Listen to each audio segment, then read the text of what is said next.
Voting যে vote আছে ব্যালটের মাধ্যমে নীরবে তার জবাব দিয়ে দিতে হবে। সুতরাং আমাদেরকে এখন থেকেই আমরা যারা এই রূপনগর থানায় আছি বিএনপি সহ অঙ্গ সংগঠনের নিয়মিত ঘরোয়া বৈঠক করতে হবে আমাদের,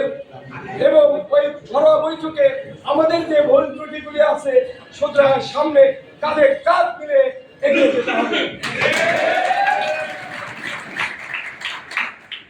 বাংলাদেশ জাতীয়তাবাদী দলের বিগত দিনে ঢাকা মহানগরের উত্তরের সদস্য সচিব ছিলেন পরপর 2 বার, বর্তমান ঢাকা মহানগরের উত্তরের আহ্বায়ক আমিনুল হক, জাতীয় ফুটবল দলের একসময়কার সকল অধিনায়ক এবং নির্বাহী কমিটির ক্রীড়া সম্পাদক, বর্তমানে ঢাকা মহানগর